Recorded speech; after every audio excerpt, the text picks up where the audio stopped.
Well, this moment in time, you're currently under arrest for making off without. So you've contacted BP head office before you've come in? Correct. Any details for making off without payment? Yeah. So I've explained. If you just give us a detail. In this story, an auditor known as I Spy goes to a BP petrol station to buy fuel and attempts to pay using a £20 coin. This coin is official currency, produced by the Royal Mint, and is legal tender in the UK. Instead of simply accepting the payment or handling it as a routine customer issue, the staff refused to take the coin and decide to call the police. What should have remained a basic disagreement between a customer and a business quickly escalates. When the police arrive, they make the situation far worse by arresting I Spy, even though he has not committed any crime. That poor decision ends up backfiring, as I Spy later takes the case to court and ultimately wins a significant payout in compensation. £8 coin. Never seen them in my life. So it's from the Royal Mint, so the same place that all legal tender comes from. Have you got any other means of payment at the minute? I don't know. Can I ask why you didn't tell me before you started recording? So when we go to any incident, our tour of duty and our police protocol is to video every incident we go to achieve the best evidence. But you've got to notify the person, or the first available opportunity. No, we don't. You do.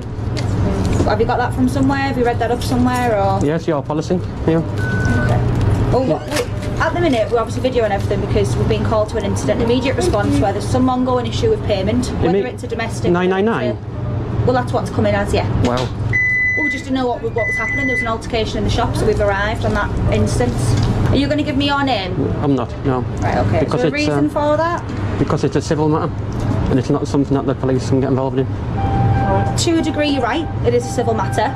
We can deal with it a different way, but obviously, ultimately, you haven't paid for your fuel. From the moment the police officer arrives, it's obvious she is mishandling the situation. The auditor immediately notices her body-worn camera and asks why she didn't inform him that she was recording, something police officers are required to do as soon as reasonably possible under their own guidelines. Rather than acknowledging this, she flatly claims that such a rule doesn't exist. She then makes another serious error by demanding the auditor's name. Since this incident is nothing more than a dispute between a customer and a business, and no crime has been committed, the police have no legal grounds to demand identification. Either the officer genuinely didn't understand this basic legal principle, or she did understand it and chose to ignore it. Both possibilities are unacceptable for someone tasked with enforcing the law professionally. I have. But they're not accepting that money. But that's up to them to accept it. If they decline... They've obviously run the post office and they've declined that. Ultimately, it's a civil issue, but if you're not willing to give us your details, then how do we know that you're going to resolve the civil issue at a later date? If you're happy to give us your details, then we can look at the civil issue at a later date. But that's a civil issue, that's nothing for the police to get involved in. But we don't know your details, do we? So you could technically escape from here and never come back and never deal with that issue, then you'd be circulated as wanted for that, won't you, for making off without payment? That's not a police issue at the minute. It is. It is a police issue because you've not paid for fuel. So there's still an offence there of that you've not paid for your fuel. But I have paid. I've gave them... But you've gave them this coin, yeah, which ultimately they've spoke to the post office and they've decided that it's not a reasonable amount of payment for your fuel. So at the minute we're sort of hands are tied, yeah, agree with you on a certain instance of that, but we still need a solution today whether we take your details and we deal with it at a later date. The officer even admits in her own words that this is a civil dispute between two parties. Despite that, she tries to invent authority to demand identification by claiming it's needed to resolve it later. That's simply not how policing works. When no crime is suspected, officers have no power to force someone to provide personal details. She cannot magically turn a private disagreement over payment into a situation where police powers apply just because the business owner is unhappy. Her threat that the auditor could be placed on a wanted list is a complete fabrication. Wanted lists exist for criminal matters, such as people with outstanding warrants or those who fail to attend court, not for contract or payment disputes. By trying to intimidate him with criminal consequences, she abuses her authority and effectively admits she has no lawful basis for her actions. If she genuinely believed a crime had occurred, she would need evidence of dishonesty, intent to avoid payment, or an attempt to leave. None of that exists here. The auditor stayed at the station, offered genuine money, and merely disagreed about the form of payment, making this clearly a civil issue, not a criminal one. So basically, he's trying to pay with this. They've run the post office and said that it doesn't really exist, you can't pay with that. No. He obviously won't give us our details. I've explained to him to a degree it's a civil matter. However, if he does make off and he doesn't give us our details, we're struggling for any sort of civil issue at a later date. Any details and make an off without payment, So I've explained if he does give us his details and we know where he is and we can contact him at a later date, hopefully this issue can get resolved. No. He's obviously not really wanting to do that at the minute. Because it's a civil issue and it's nothing for the police to get involved in. But you're still going to make off, aren't you? Technically without payment, but if we can get your details... But I have paid. But you haven't... And it is their policy to accept the £20 coin. Has he paid? Policy? No, he hasn't. Right, if you haven't paid, and if you walk out this door now... They've still got the money though. Just let me finish. If you walk out that door now, you are liable for an arrest because we don't have your details. But you don't need them. Well, I do. Because it's a civil issue. But it's not, because a make off without payment is then a police matter. When the second officer arrives, she immediately escalates the situation even further by threatening to arrest the auditor on the spot, which makes absolutely no sense. The auditor is still inside the shop, making no attempt to leave, and is openly disputing the payment method. That alone rules out any claim of leaving without paying. There is also no evidence of any intention to avoid payment. The threat becomes even more absurd when you remember that the auditor had already attempted to pay using a genuine £20 coin issued by the Royal Mint, which the cashier simply refused to accept. That fact alone proves there was no attempt to dodge payment. Under the Theft Act, two elements must exist for an offense. The person must leave the premises, and they must intend not to pay. Neither condition is met here. By trying to criminalize the situation solely because the auditor refused to hand over personal information, the officer demonstrates a complete lack of understanding of the very law she is supposed to enforce. So if you walk out that door now, If you walk out that door now, you'll be getting arrested for make off without payment. But there is an agreement with BP that the coin can be used. Is there any other way that you can pay? Because we're going to sit here for hours arguing. I've been quite respectful to you. I appreciate you have to a degree, and I appreciate that from yourself. You haven't been argumentative with me, and I appreciate that you've been a normal human being. However, we need I don't intend to. No, I appreciate that. If you can pay for the fuel now by other means, then that's fair enough. It'll be the end of the matter. Or if you can give us your details, and we can deal with it at a slower time, we can offer you that. But if you're not willing to do either any, then we're struggling with what we have left to do. Because we can't let you walk out that door without paying. But we don't know where you live. You might not even be from around here. I'm not saying you are, but you know what I mean. We have people where they'll make off and then they won't give us our details, and then we're going to struggle. I'm still going to have that £20 of fuel, unfortunately, with this BP garage outstanding. Which car is it?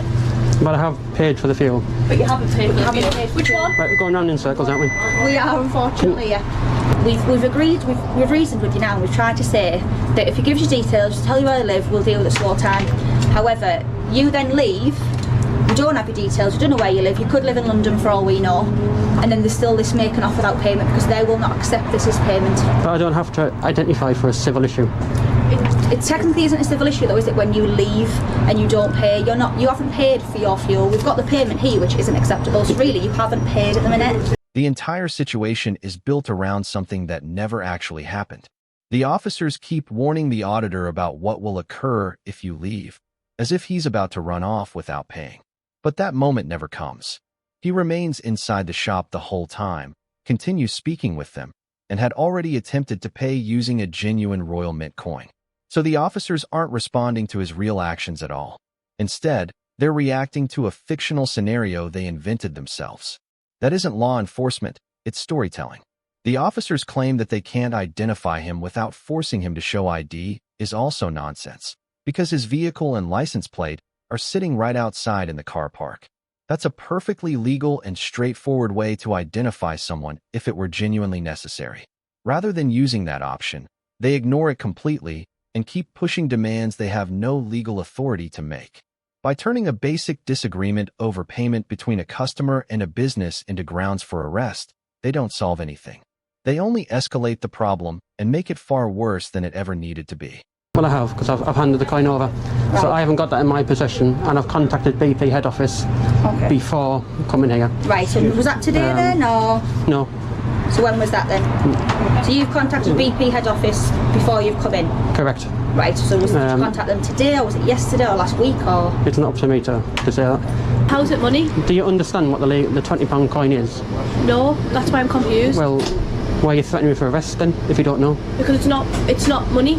It is. Right, We'll agree to disagree. At the end you of the... don't know that. It is. It's Right. legal tender, the same as a £20 note and a £10 note. Right, and who did you speak to from the BP garage, the manager? It's a Royal Mint who issued that £20 coin. Right, okay. So it's the same money as any other money.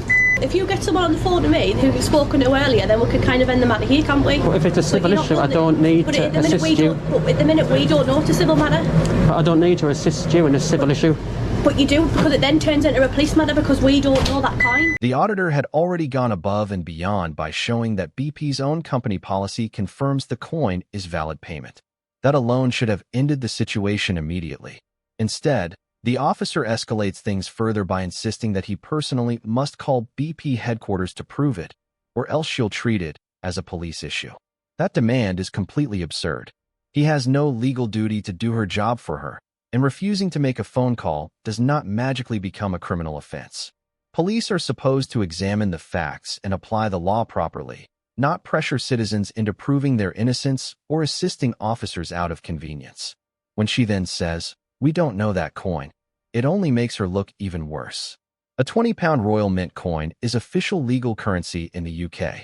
If the officers don't recognize legitimate money, that's their lack of knowledge and their failure, not something the auditor is required to fix for them.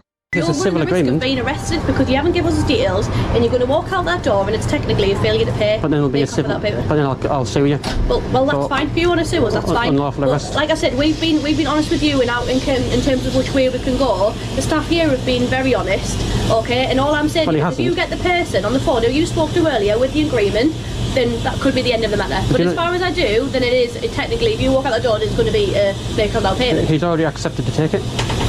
You haven't accepted to take it. No, haven't accepted to take it. You walk out that door, becomes a criminal matter, and you get arrested for make off without payment. You give us your details. You're refusing to give us your details, and we don't know that vehicle is yours because you're not. But I've told you Is it urgent? that he said he would take the coin But he isn't out. if I take my mask off. Right, well I wasn't here for that, so we have no witnesses, unfortunately, other than you and him. Right now I can't view that. Body camera. But right now I can't view that. At the end of the day, you've come in, you've paid for Yeah, you've yeah. got your fuel, you've come in. This isn't a payable matter. Once you leave, we've offered you to give us your details and deal with it that way. For all I know, that vehicle could be registered to somebody else and lived in London. And how are we ever going to trace you? But I So don't once need you to leave assist this you. situation, it is making off without payment. I can't be any more reasonable with you and give you some sort of options that we can go. But I with, don't but you need still to assist refuse you. to. Are you offering to give Because the you're staff, wrong. not myself, not my colleague, the staff your name and contact number? No. Right, so we have one option, but two will lock you up then. Well, I've got a civil agreement in the background. You can So- prove that at court. I've You got can prove that at court. That's then. fine. You can prove that at court. Right, well, this moment in time, you're currently under arrest for making off without payment. You don't I have to haven't- say anything, but I haven't made off. Defense. We don't mention one questions in the later line court. Anything you do is a negative evidence. But I haven't made off though. For your arrest is prompted in factual investigation. Okay. But I haven't made off. You're under caution as well. Mind you, the fact you failed to provide details. But I haven't made off. Fails to provide details, yeah. But I haven't made off. Right, are we going to go calmly? We're going to go quietly? We would go calmly all the time. Okay. Well, do you want to walk with us then? Of course. Thank you. Just come with me, sir, please. Have you got anything in your pockets that's going to harm me or you? Just take them out. It's just a question we ask everybody. Can we just take your camera off as well, please? This is the point where the situation stops being merely incompetent and turns into outright abuse of police power. The officers arrest the auditor for leaving without payment while he is literally still standing inside the store and clearly tells them, "I haven't left." That statement alone should have ended everything immediately. The offense they are accusing him of requires a person to actually leave the premises without paying, which clearly had not happened. He was still there and wasn't even attempting to leave. Despite this being obvious, they go ahead and arrest him anyway, something that is legally impossible to justify. The Theft Act is clear that two elements must both exist. The person must leave the premises, and they must intend to permanently avoid payment. Neither element existed here. The auditor had tried to pay using valid legal tender and remained on site discussing the dispute. The crime the officers claimed was taking place simply did not exist at that moment. They knew it, and yet they arrested him anyway. Now, Auditor I Spy gives an update on the legal claim he filed against them. About 10 months ago, I walked out of those gates after being falsely arrested for using the £20 coin. The Chief Constable has paid out £4,000 in compensation, but unfortunately he did not apologise at any point, even taking him to court. It went all the way to court, we had the hearing date, and then the Chief Constable saw some sense and paid £4,000 in compensation, but no apology. The case eventually went to court, where the auditor won a substantial payout of £3,999 plus all of his legal costs. That is a serious amount of money for something that never should have happened in the first place. It clearly shows just how weak and indefensible the police actions were once a court reviewed the facts. They knew they couldn't win, so they settled by paying him. What makes this even worse is that, according to the auditor, the chief constable in charge of the entire force never once apologized. Thousands of pounds of public taxpayer money were paid out, effectively admitting fault, yet they couldn't even show basic professional decency by saying sorry. That silence says everything about the culture involved, one where protecting reputation matters more than accountability, and public trust is treated as optional. This case perfectly demonstrates how the smallest situations can spiral into serious misconduct when officers don't understand the laws they're meant to enforce. A simple disagreement over a coin, something that never should have involved police at all, turned into an unlawful arrest because ego and control replaced common sense. That isn't policing, it's bullying in uniform. Even more outrageous is how the officers kept inventing reasons as they went along, repeatedly saying, "What if you walk out?" without paying, despite the auditor never showing any intention to do so. Their entire case was built on an imaginary scenario that existed only in their own minds. That's not enforcing the law, it's twisting reality to justify actions after the fact. This behavior highlights a deeper problem where intimidation becomes a shortcut instead of proper policing. Rather than resolving the issue calmly with knowledge and patience, they jumped straight to threats, detention, and arrest. When fear replaces facts, everyone loses because public trust in the system is destroyed. If this can happen over a simple coin, it can happen over anything. After the arrest, nearly £4,000 of taxpayer money is paid out, yet still no apology from the chief constable. That silence isn't just arrogance. It's a clear signal that covering up mistakes matters more than fixing them. And that tells us exactly where their priorities really lie.